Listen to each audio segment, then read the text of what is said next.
उधार की जूती खैरात का नाड़ा, पढ़ दे मुल्ला ब्याह उधारा।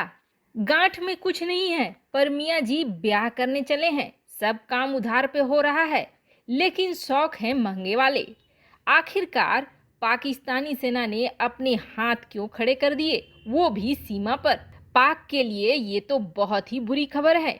वहीं दूसरी तरफ 2021 में प्रधानमंत्री मोदी किसे लेकर आने वाले हैं, जिसके लिए यूरोप से लेकर एशिया में हर कोई भयभीत है। तो वहीं दूसरी तरफ आखिर जापान ने भारत से कौन सी मदद मांगी है, इसके अलावे बहुत कुछ। आइए जानते हैं इन खबरों को विस्तार से। करता था सो क्यों किया, अब कर क्यों पछताए, बोया पेड़ बबूल का तो आम कहाँ से खाए। चीन को ये बात अब शायद समझ में आ रही है।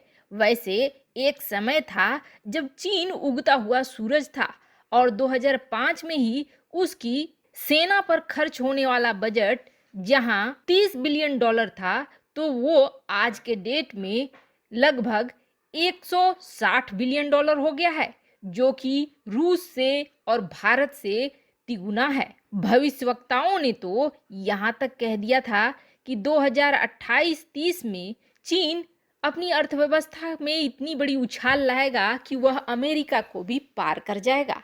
और अपने पैसे का इस्तेमाल चीन ने अपनी सेना को बहुत मजबूत बनाने के लिए किया है। उसकी इस सेना की वजह से दक्षिण चीन सागर में कई देश डरने लगे, यहाँ तक कि उसके कृत्रिम द्वीप बनाने का विरोध भी करने कोई नहीं आया।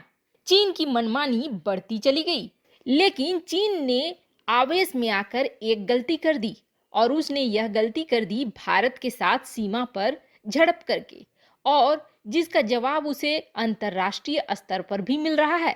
डोकलाम में एक बार अंतर्राष्ट्रीय बेइज्जती होने के बाद भी जिनपिंग नहीं सुधरा और उसने दूसरी बार लद्दाख में वही गलती कर दी। अब लद्दाख में की गई गलती का फल उसे अंतर्राष्ट्रीय स्तर पर भुगतना पड़ रहा है, क्योंकि भारत जिस मजबूती के साथ खड़ा हो गया है और पिछले कई महीनों से चीन को जवाब दे रहा है, उसे देखते हुए अब अंतर्राष्ट्रीय स्तर पर भी दुनिया ये मानने लगी है कि भारत ही वह शक्ति है जो चीन को काउंटर कर सकती है।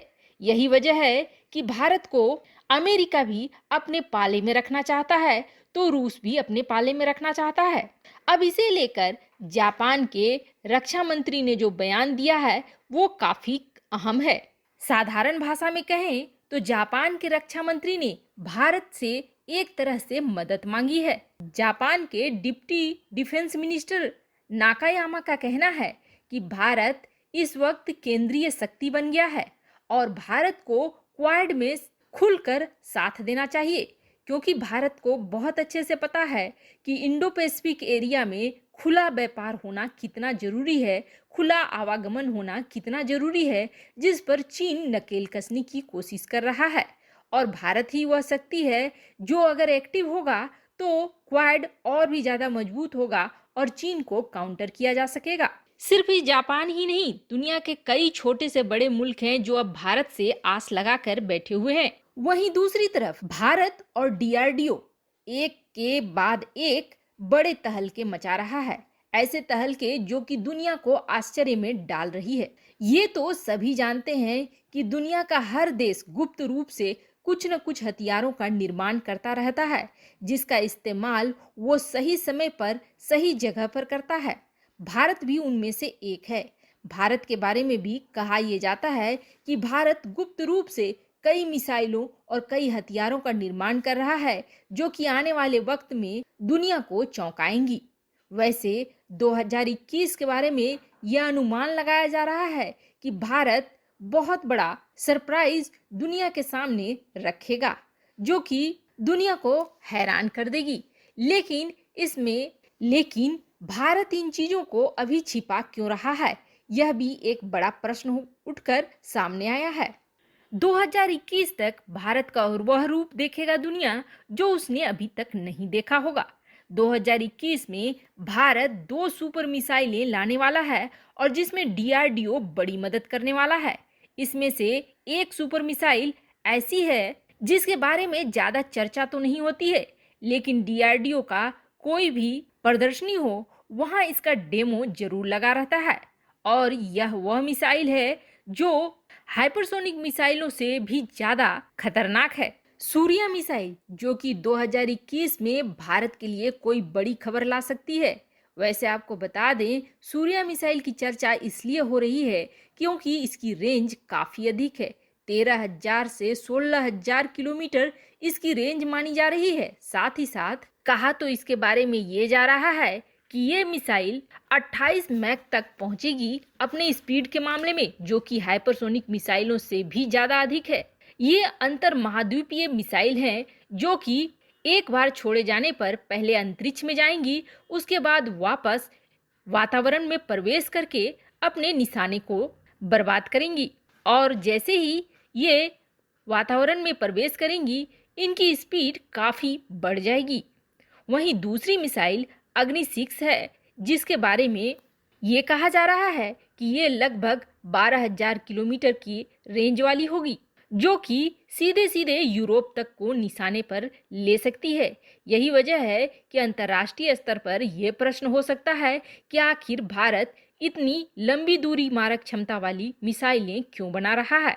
हालांकि इन मिसाइलों के बारे में बहुत ज़्यादा जानकारी भारतीय डीआरडीओ ने नहीं दी हुई है, लेकिन उम्मीद की जा रही है कि 2021 में कई सारी खबरें और कई सारे हथियारों के साथ भारत सामने आएगा।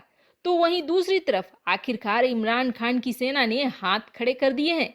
दरअसल बलूचिस्तान में पाकिस्तान सेना के लाख कोशिशों के बावजूद विद्रोही लगातार निशाना लगाते जा रहे हैं और पाकिस्तानी सेना के अत्याचारों से कहा तो जा रहा है कि परेशान होकर लोग इमरान खान की सत्ता को चुनौती भी दे रहे हैं। शनिवार देर रात कुछ ऐसा ही हुआ जहां बलूच विद्रोहियों ने पाकिस्तानी सेना के एक पोस्ट पर हमला कर दिया और कहा यह जा रहा है कि इसमें 7 पाक के जवान ऊपर पहुंच गए हैं। वैसे तो इमरान खान अपनी नाकामी छिपाने के लिए इसका भी आरोप सीधे सीधे भारत पर लगा रहे हैं, लेकिन कहा यह जा रहा है कि अब बलूच से परेशान होकर पाकिस्तानी सेना हाथ खड़े कर रही है, क्योंकि लगातार घटनाएं हो रही हैं और सेना कुछ कर नहीं पा रही है। यहाँ तक कि पाक सेना तो चीनी प्रोजेक्ट और सीपेक को बचा भी नहीं पा रही है। कुल मिलाकर हालत बहुत ही बुरी हो चुकी है पाक सेना की। वैसे आपको क्या लगता है,